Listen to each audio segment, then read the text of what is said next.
What is up, guys? In today's video, I'm going to be going over everything you need to know about Fortnite's new OG weapon, Wild Week. As always, if you guys do enjoy this video, find it helpful, informative, or interesting, remember to give it a like, subscribe if you'd like to see more, comment down below what you think of these changes, and if you guys would like to use my code in the shop when getting anything, it is EvolvedDrake, just like my channel name is, and it is underneath the webcam at all times. So for starters, we're going to get into the weapons that were vaulted, because this is a very impactful change. The Deadeye AR was vaulted, which has kind of been the main, medium to long range weapon that most players have been using in Chapter 7. The Tactical AR was vaulted, the Vengeful Sniper was vaulted, and then the Sovereign Shotgun was vaulted as well. So those 4 items were removed from the loot pool.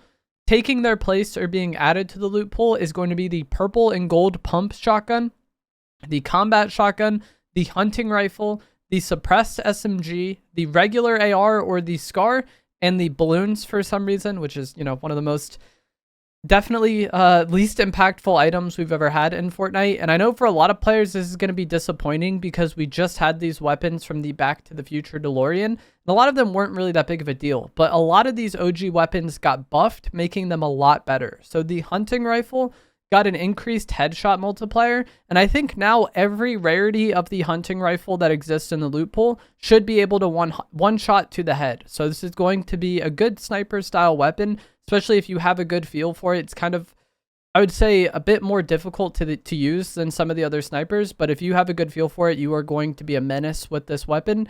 And the fact that Chapter 7 allows us to aim down sights while in air is going to make it a good weapon for like pushing people as well, if you like hit a quick shot with it while you're shockwaving onto somebody. The Assault Rifle or the SCAR got improved accuracy, and this is a lot better. This weapon has felt terrible since like Chapter 4 when it was brought back. Maybe even before that, it's been kind of outdated.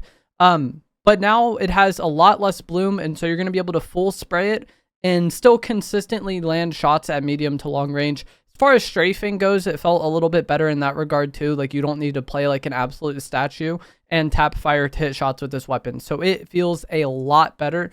It is a night and day difference, the accuracy on this weapon. And then the headshot multiplier was also increased, so you're going to deal more damage with headshots, and that is also going to help you eliminate opponents faster. So this weapon got a lot better. It might as well be considered a new weapon.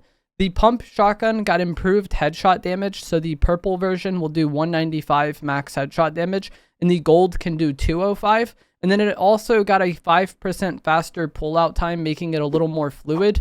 Playing earlier on this season with the pump from getting it from the Back to the Future car, it definitely felt clunky compared to the Iron Pump, but this damage bonus and better pullout time might help it stand up better to the Iron Pump. I think I'll probably still be leaning Iron Pump. I will make a video kind of comparing these two weapons in a day or two once I've had more time to play with them. But the consistency of range of the Iron Pump, I think will probably edge it over the pump for me. The Combat Shotgun was also added to the loot pool, like I said, and it got buffed as well. The spread was decreased by 6%, making it more accurate. The reload time was reduced by 3%. Neither of these changes are that big of a deal, but the main change is going to be its max damage was increased a good amount. And the legendary version will now deal up to 120 max damage, which doesn't sound incredible, especially when you're comparing it to 205 with the gold pump. But you have to remember, the Combat Shotgun is a spammy, like fast fire rate shotgun with a lot of range. So it doesn't need just raw damage to be able to compete, because it does have a really fast fire rate as well. So I've never been the biggest fan of the Combat Shotgun outside of Chapter 1, Season 9. But if you do enjoy the Combat Shotgun, these buffs might, help you enjoy it even more. The Suppressed SMG got its spread decreased by 10%, making it more accurate. And its fire rate was increased from 7.8 to 8. This is a very minuscule change. And it also got an improved magazine size. But this happened for the other SMGs as well. So the Hollow Rush SMG and Flex SMG both got improved magazine sizes as well. The Hollow Rush SMG now has a 35 round mag, and the Flex has a 40 round mag, which is kind of incredible, especially for how fast the Flex reloads. The scoped ARs, so the MK7 and the Deadeye AR will now be projectile past 100 meters. And what this means is you may have to worry about bullet drop and bullet travel time once you're in those long range fights. Up to 100 meters, it shouldn't be something you have to worry about, and you can play it just like it's hit scan. But past 100 meters, you're going to have to worry about bullet drop, and you're going to have to worry about bullet travel time. The Deadeye AR was vaulted, like I said, so you might think this is kind of like, why would they change that on the Deadeye? It is still in the other game modes, and I believe this is probably going to be a trend going forward with the scoped ARs that we have in the loot pool to make them less dominant and less just melty at really long range, but keeping them relevant in those medium ranges. So this is actually a change that I suggested in the video I made yesterday, kind of talking about red dot ARs. I don't think my video had anything to do with that. This is something that's been a talking point within the community for, a while now. But I do think this is potentially a good change. The MK7, I think, has a really hard time trying to compete now, though, because even if it was still hit scan, I think I would still prefer like the Flex SMG as my medium range spray weapon. The MK being kind of mid and now having bullet drop at really long range, I think is going to make it an option that I just really don't want to use at all. So it's surprising they buffed it or nerfed that aspect of it. But I think going forward, the future of the game and the future balance of the game will be improved if the red dot ARs aren't just hit scan at all ranges. And then the final thing I want to talk about is that, yes, the Deadeye AR was vaulted, but there was a way to get it earlier this morning. I'm not sure if this will probably be patched at some point.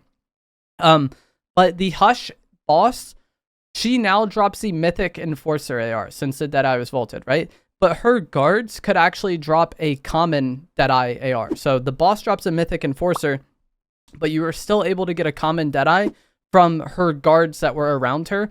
Like I said, I assume this would be patched. This is something that we've had to come up in the game several times over the years where an item gets vaulted and there's still a weird way to, get it from an NPC or something.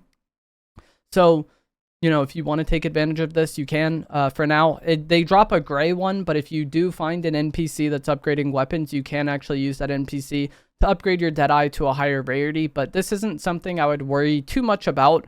I think you're better off just adjusting to what the meta currently is and using the options that are, readily available. And I think for a majority of players, the Flex is just going to be the meta now. It was already incredibly good, and it could compete with the Deadeye in certain situations, but you really had to play, right in medium to long range fights.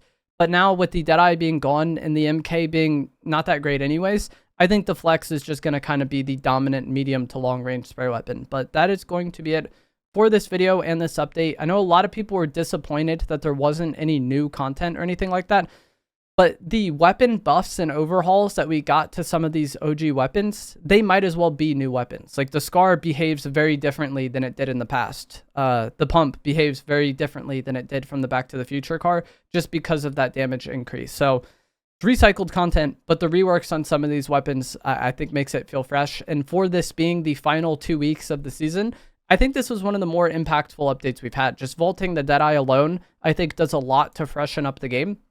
If you look at updates that have occurred in this time slot for previous seasons, we often get like crash pads unvaulted, the bush bomb unvaulted, the med mist unvaulted, or like shield bubbles unvaulted. And those items can be useful, but it's not as impactful meta-wise as like vaulting the premier option and then adding in a bunch of different weapons that have been reworked as well. So I actually like this update quite a bit, and it was a lot more than I was actually expecting. But let me know what you guys think down in the comments below.